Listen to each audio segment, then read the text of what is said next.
love to see your work. If you do any work, please do share it with us. We'd love to see please do. And before we go, we just think want to they're say Asian? a big thank you They look to Indian. Mates for including us in this amazing lineup. Hindustani. আমি এদের নাম দিচ্ছি হিন্দুস্তানি। এগুলি সব Hindustani. Stay safe and stay Pakistani Hindustani. Thank you. Bye. Tate Exchange artists Anna Farley and Hamja Hassan will show you their makeshift studios and এই যে Julie চলে আসো বেটা। that artists from the neurodiverse community are producing at and then end your evening with a chilled out guided meditation from Sanchia Legista using Yoko Ono's 1964 book Grapefruit as inspiration. Anna Farley and Hamza Hassan.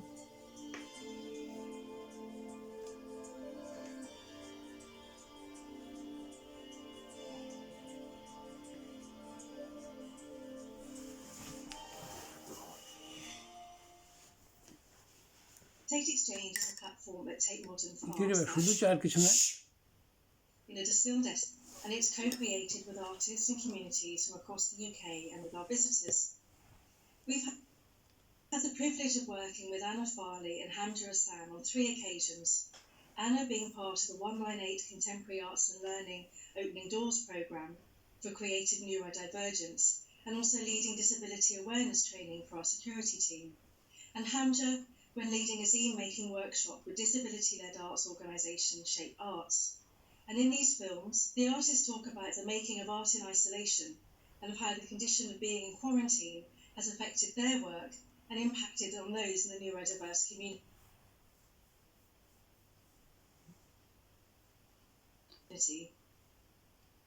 My name is... I'm Anna Farley and I'm an autistic artist. My autistic identity is a really big part of the position I put myself in when I'm commenting my perspective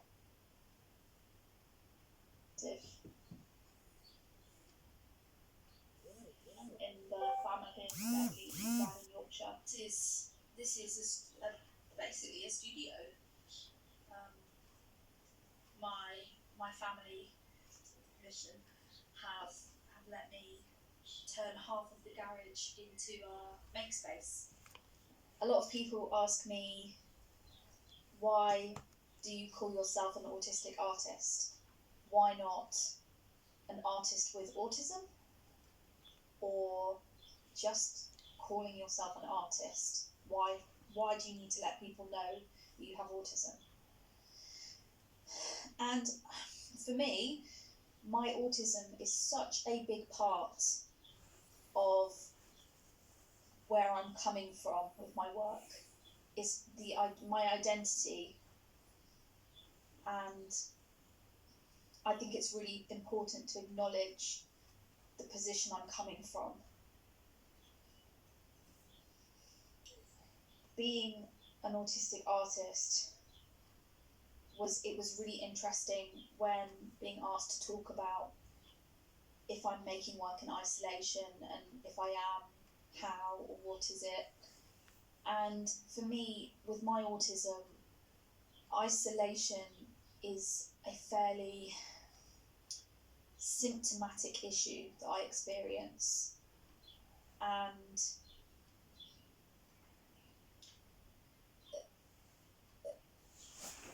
I think to know whether I am currently making work, but it's an interesting question because I've experienced there's isolation I've experienced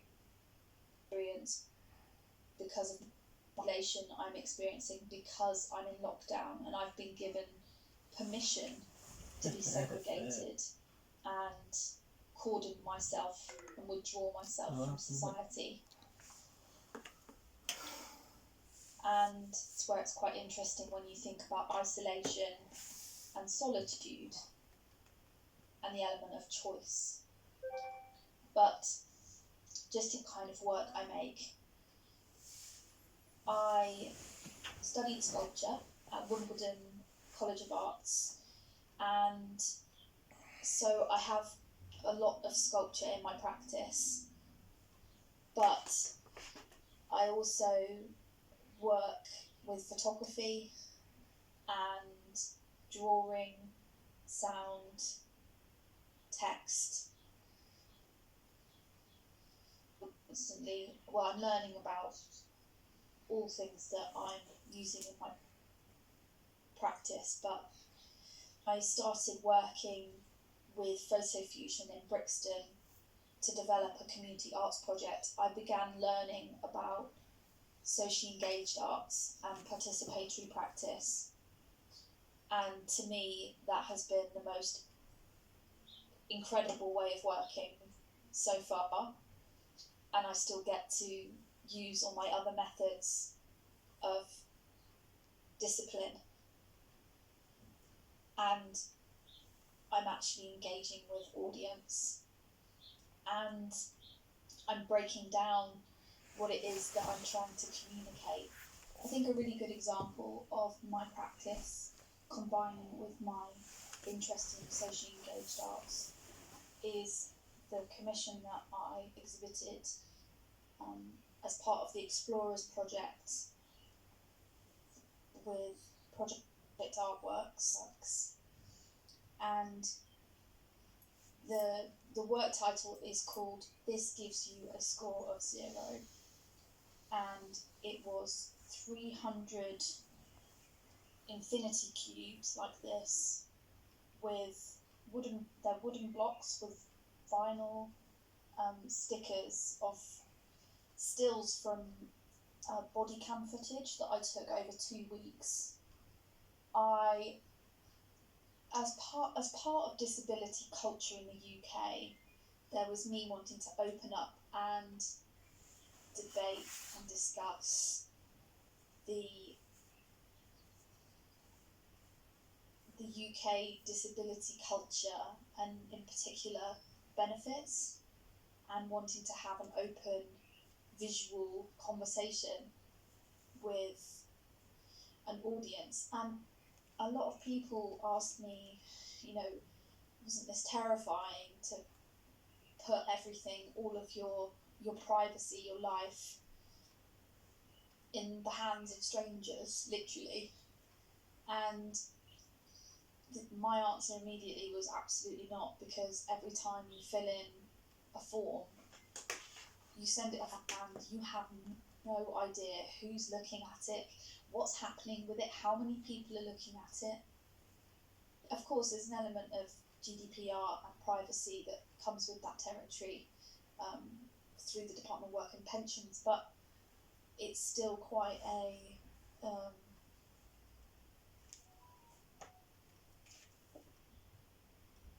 it's an experience where you know strangers are looking at your life, looking at all the things that you say are failings of yours, or things that you cannot do, and making a judgment on that and giving you a score. I wanted people to touch the artwork, so I had a giant banner signage that went all across the gallery wall behind this huge long table, which said, I am becoming, as part of being interested in inclusivity in the arts and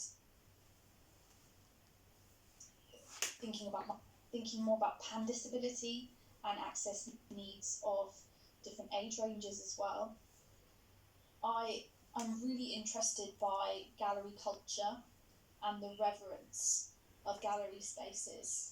A really good example actually is the exhibition at the Tate Modern, the Franz West exhibition. I think I got told off about 5 times moving around that space, because it's hard, because some elements of that exhibition were about tactilation, so there, some things were to be touched and participated with, but then other things weren't, and I found it really hard where the boundaries were.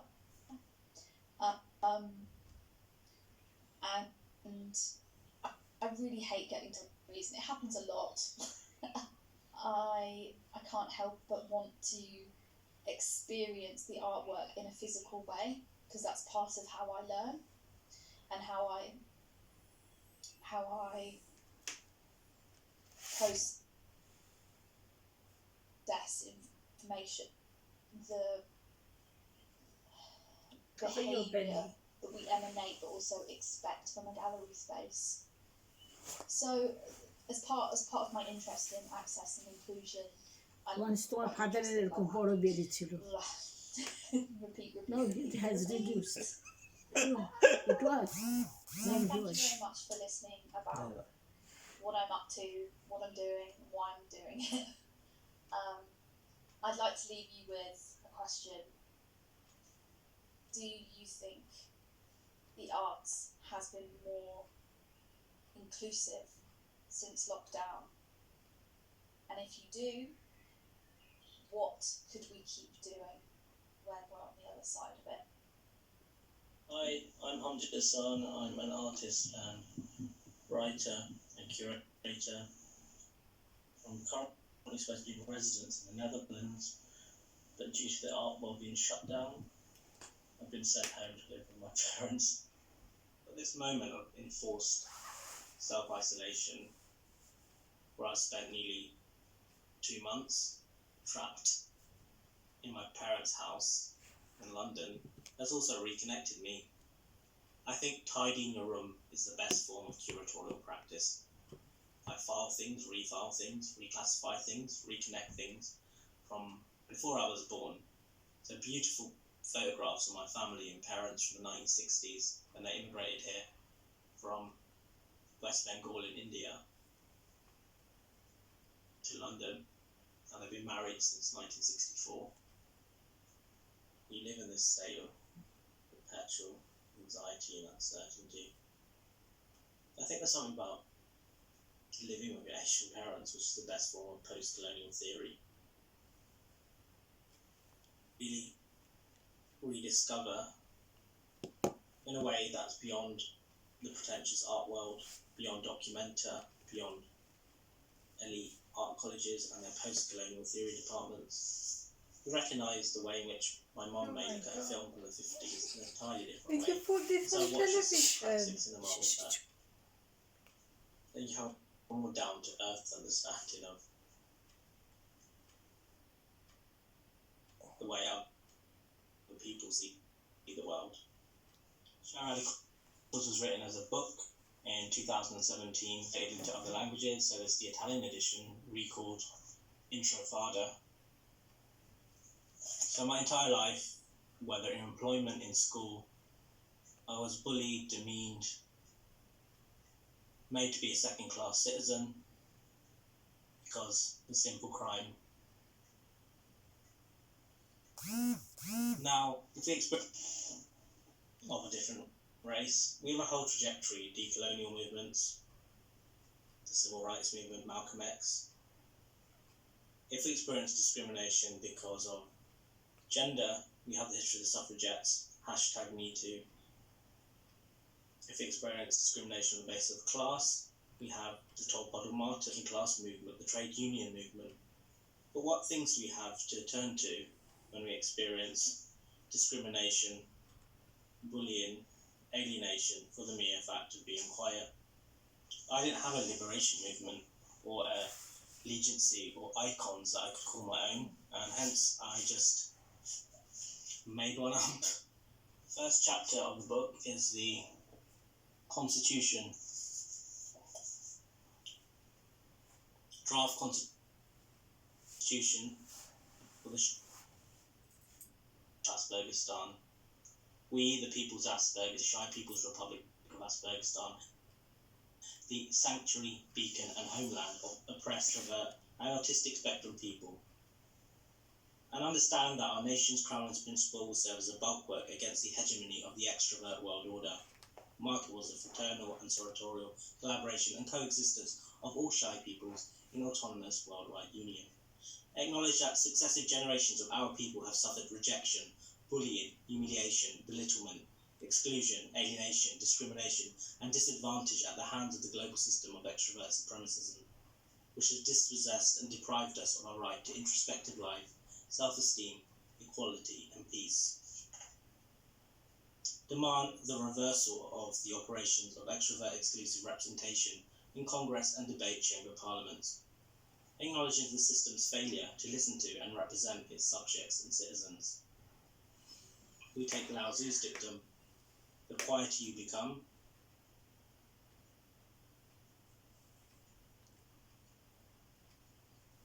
the more you are able to hear, as the foundational principle of our democratic institutions. Cherish the richness of inner life, silence, contemplation, reflective solitude, intimate company, investigative depth, peer-reviewed truth, which forms the basis and legitimacy of the state and government to determine our destiny.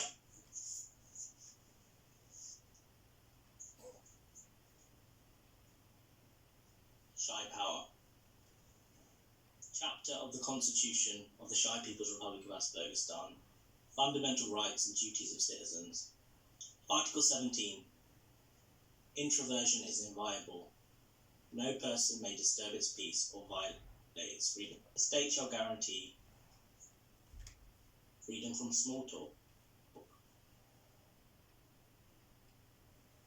freedom from coercive visual, freedom from uninformed or from extrovert harassment during leisure time and national holidays, stay in one's home during leisure time and national holidays, judgment based on outward appearances and consumer choices, freedom from frivolous public media assaults, freedom from the stigmatization of the pursuit of an introvert life, freedom from extrovert epistemic violence or accusation of being antisocial or aloof. Disrupting the concentration of Aspergistan citizens will be taken seriously and punished in full accordance with the law. So when the Italian edition of Shah Ali came out, was around the time in which COVID struck, and Italy was the most dangerous place in the whole of Europe. That's living in Bordeaux, and so I got all this fan mail from Italy. So this person here has made this woodcut, which is like a stamp, which you can stamp with the Shai Power salute here, hashtag Shai Power, check that on Instagram. And people from Italy wrote to me around the time the way in which Shai radicals and the Aspergistan movement gave them strength. They felt they were like in Aspergistan. They felt they were part of an avant-garde movement. And when you read the laws of Aspergistan, and when you reread the book under each political generation, each political moment, there's a whole new vocabulary that comes through to recognise the influence of Shah radicals, and especially its rereadings at the right time of the COVID pandemic. So in Freeze magazine, you've seen a whole article in disability arts online. Many people from around the world that recognise this new reading. Extrovert supremacy kills, and that's why I dedicated my life to overthrowing an oppressive, selfish, self-destructive system. Employment in workplaces, we talk about assertiveness skills, but sitting in silence in a gallery, that's why I went to galleries. And when they made it accessible, they brought skateboards and DJs and aspects of hyper-extrovert culture. Imagine we could learn contemplation skills. The government should train these people who selfishly sought these self-destructive methods of pubs and clubs and gatherings. So during this period of time, we've seen human rights groups publish material about prisoners and those under control orders, and even those who in the Irish Troubles suffered internment.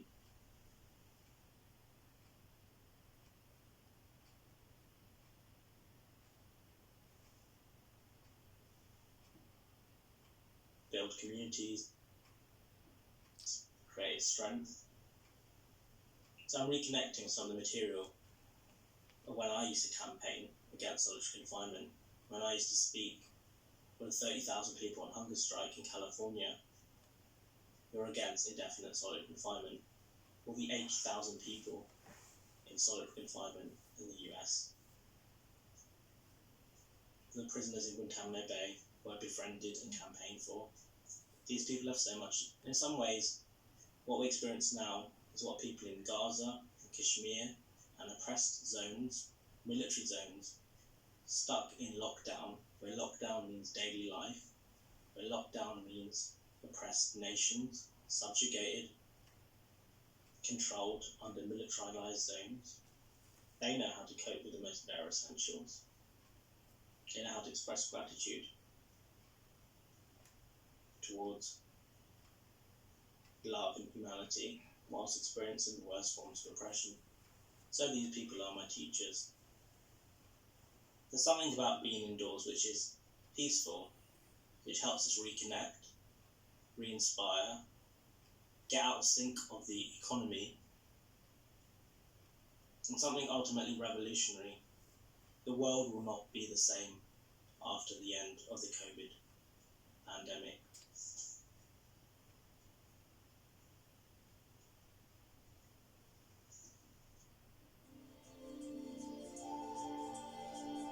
Shanti, ladies. Shanti.